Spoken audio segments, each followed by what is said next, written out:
अभिवादये अहमस्मि लता। अत्र भवतां स्वागतम् एतस्मिन् डीडी न्यूज़ वार्ता प्रसारणे। अथ प्रमुखाः वार्ताः।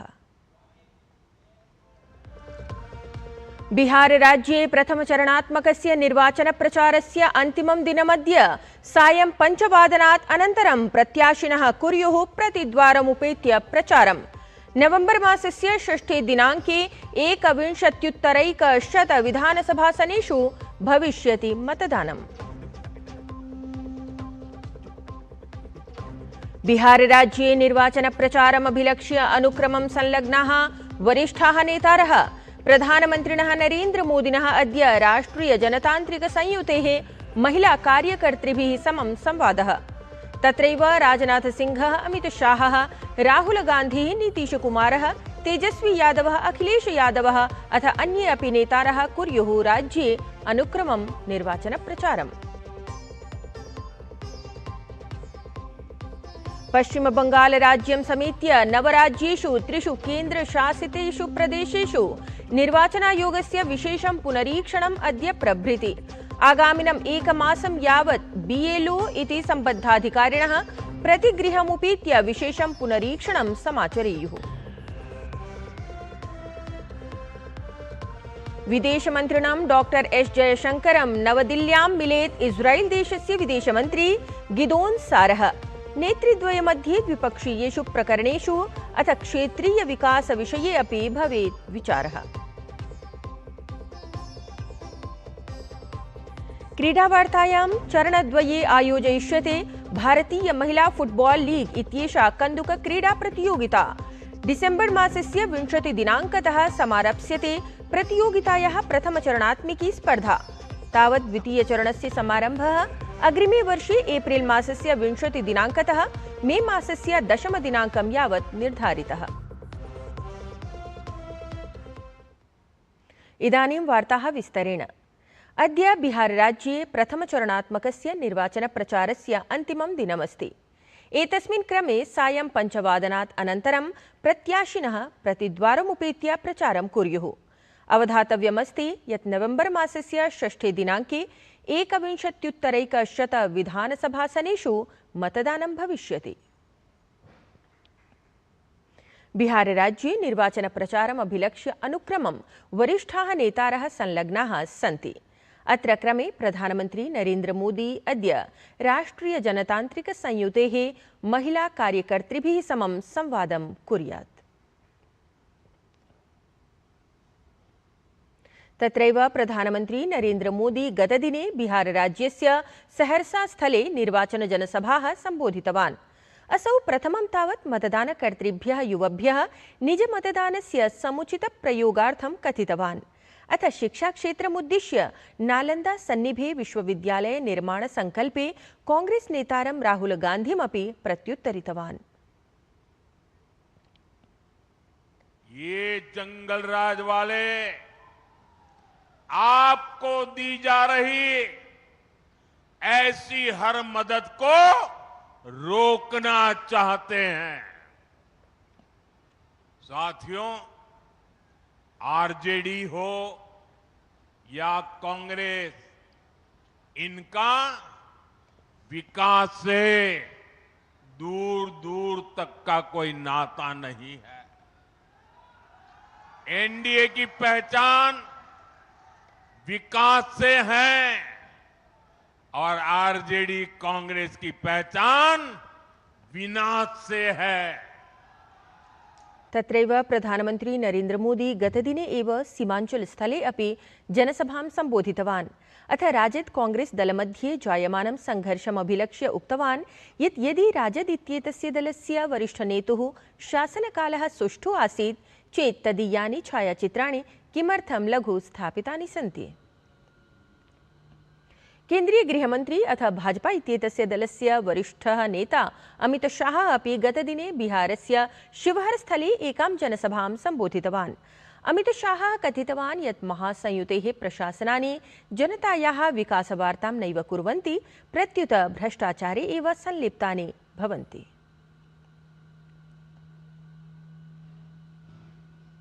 यहां पर फिर से एनडीए की सरकार बनने वाली, सामने के खेमे में, ये महागठबंधन में ना नेता है, ना नीति है, ना कार्यक्रम।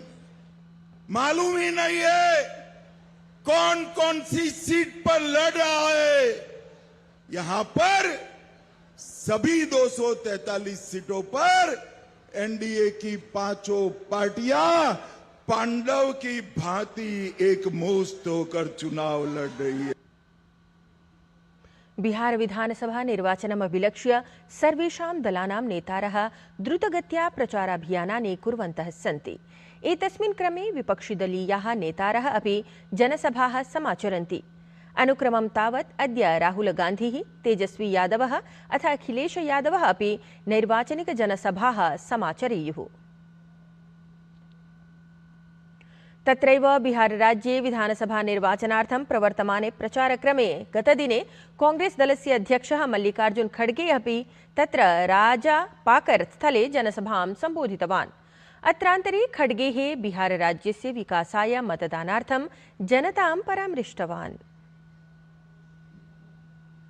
तावत् राज्ये कांग्रेस नेत्री प्रियंका गांधी अपि एकं मार्गीयं प्रचारं कृतवती अथ बिहारराज्यस्य सोनबरसा स्थले असौ एकां निर्वाचनसभामपि सम्बोधितवती। मतदानार्थं महिलाः अपि असौ परामृष्टवती।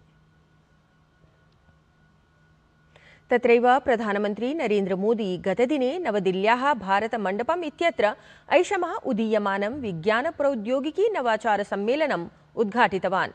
त्रिदिनात्मिके एतस्मिन् सम्मेलने प्रभूतसंख्यायां विज्ञानप्रौद्योगिकी नवाचारक्षेत्रैः सम्बद्धाः हितधारकाः भागं गृह्णन्ति। सम्मेलने प्रधानमन्त्री 1,00,000,000 अनुसन्धानविकासनवाचारयोजनाकोषस्य अपि शुभारम्भं कृतवान्। एतस्याः योजनायाः उद्देश्यं देशे प्राशासकीयेतरक्षेत्रद्वारा सञ्चालितस्य अनुसन्धानविकासपारिस्थितिकतन्त्रस्य प्रबलीकरणम् अस्ति। हमारा प्रयास है कि प्राइवेट सेक्टर में भी रिसर्च एंड डेवलपमेंट को बढ़ावा मिले। पहली बार हाई रिस्क और हाई इंपैक्ट प्रोजेक्ट के लिए कैपिटल भी उपलब्ध कराई जा रही है। साथियों, भारत में इनोवेशंस का आधुनिक इकोसिस्टम बने, इसके लिए हम ईज ऑफ डूइंग रिसर्च पर भी फोकस कर रहे हैं। इस दिशा में हमारी सरकार ने फाइनेंशियल रूल्स और प्रोक्योरमेंट पॉलिसी में भी कई रिफॉर्म्स किए हैं। अनुक्रमं तावत् प्रधानमन्त्री नरेन्द्र मोदी विज्ञान नवाचारयोः क्षेत्रे नवसन्ततीनां संयोजनस्य वार्तामपि प्रकाशयन् उक्तवान् यत् भारतं नैतिकमानवकेन्द्रितायाः कृत्रिमबुद्धिमत्तायाः प्रारूपाय नवीनं रूपं प्रददाति। सहैव प्रधानमन्त्री अनुसन्धानविकासनवाचारक्षेत्रेषु नारीशक्तेः संवर्धमानां सहभागितामपि उल्लिखितवान्। राष्ट्रपतिपदासीना द्रौपदी मुर्मुः उत्तराखण्डराज्यं गता अस्ति। निजयात्राक्रमे असौ उत्तराखण्डराज्यस्य रजतजयन्तीम् उपलक्ष्य गतदिने देहरादून् नगरे उत्तराखण्डविधानसभां सम्बोधितवती। अत्रान्तरे राष्ट्रपतिवर्या उत्तराखण्डविधानसभायाः पूर्ववर्तमानसदस्यैः सममेव सर्वेभ्यः प्रदेशवासिभ्यः शुभकामनाः अपि प्रदत्तवती। इस अवसर पर मैं उत्तराखंड विधानसभा के पूर्व और वर्तमान सदस्यों तथा राज्य के सभी निवासियों को बहुत बहुत बधाई देती हूँ। ये बहुत प्रसन्नता की बात है कि विगत 25 वर्षों की यात्रा के दौरान उत्तराखंड के लोगों ने विकास के प्रभावशाली लक्ष्य हासिल किए। पर्यावरण, ऊर्जा, पर्यटन, स्वास्थ्य सेवा और शिक्षा के क्षेत्र में राज्य ने सराहनीय प्रगति की। डिजिटल और फिजिकल कनेक्टिविटी तथा इंफ्रास्ट्रक्चर डेवलपमेंट के क्षेत्र में भी विकास हुआ है। निर्वाचनायोगः अद्य विशेष गहन पुनरीक्षणाभियानस्य द्वितीयं चरणं समारभेत। तावत् एतस्यां प्रक्रियायां नवराज्यानां त्रयाणां केन्द्रशासितप्रदेशानां च भूयोपि 51 कोटिसंख्याकाः मतदातारः सम्मिलिताः भविष्यन्ति। निर्वाचनायोगानुसारम् एषा प्रक्रिया डिसेम्बर् मासस्य 4 दिनाङ्कं यावत् प्रचलिष्यति। विदेशमन्त्री डॉक्टर एस जयशंकरः अद्य नवदिल्ल्याम् इस्रायेल् देशस्य विदेशमन्त्रिणं गिदोन् सार् इत्येतं मिलेत्। तावत् उभयोः देशयोः मध्ये इदं हि उपवेशनं राजनयगतसम्बन्धानां संवर्धनदिशि महत्त्वपूर्णप्रयासत्वेन गण्यते। एतस्मिन् उपवेशने उभौ नेतारौ रक्षा, कृषि, जलप्रबन्धन, नवाचार, प्रौद्योगिकी, व्यापारसदृशानां क्षेत्राणां विविधविषयेषु चर्चां साधयेताम्। एतेन सहैव क्षेत्रीय वैश्विक प्रसङ्गयोः विचारविमर्शः अपि सम्भाव्यते। भारत बहरीन देशयोः मध्ये नवदिल्ल्यां पञ्चमम् उच्चसंयुक्तायोगोपवेशनं गतदिने समनुष्ठितं गतम्। तावत् एतस्य उपवेशनस्य अध्यक्षतां विदेशमन्त्री डॉक्टर एस जयशंकरः अथ बहरीन देशस्य विदेशमन्त्री डॉक्टर अब्दुल लतीफ बिन राशिद अल जयनी इत्येषः कृतवन्तौ। तावत् अत्रावधौ विदेशमन्त्री एस जयशंकरः कथितवान् यत् भारत बहरीन देशयोः पुरातनसम्बन्धाः साम्प्रतमपि नवदिशां प्रति संवर्धन्ते। तत्रैव विदेशमन्त्री एस जयशंकरः प्रोक्तवान् यत् उभयोः देशयोः मध्ये व्यापार निवेशगतसम्बन्धयोः सततं वृद्धिः जायमाना भवति।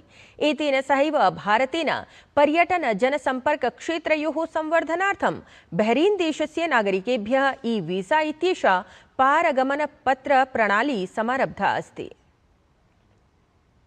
क्रीडावार्तायाम् अखिल भारतीय फुटबॉल इति महासंघेन निर्णयः कृतः अस्ति यत् चरणद्वये एषा प्रतियोगिता तत्र भारतीय महिला फुटबॉल लीग इत्येषा कन्दुकक्रीडा प्रतियोगिता भविष्यति। डिसेम्बर् मासस्य 20 दिनाङ्कतः एतस्याः प्रतियोगितायाः प्रथमचरणात्मकं क्रीडा समारप्स्यते। तत्रैव द्वितीयचरणस्य समारम्भः अग्रिमे वर्षे एप्रिल् मासस्य 20 दिनाङ्कतः मे मासस्य 10 दिनाङ्कं यावत् निर्धारितः अस्ति। एतेन सहैव वार्तासंस्करणम् अधुना सम्पद्यते। अभिनववार्ताभिः सह पुनः उपस्थास्यामः। तावत् शुभं भूयात्।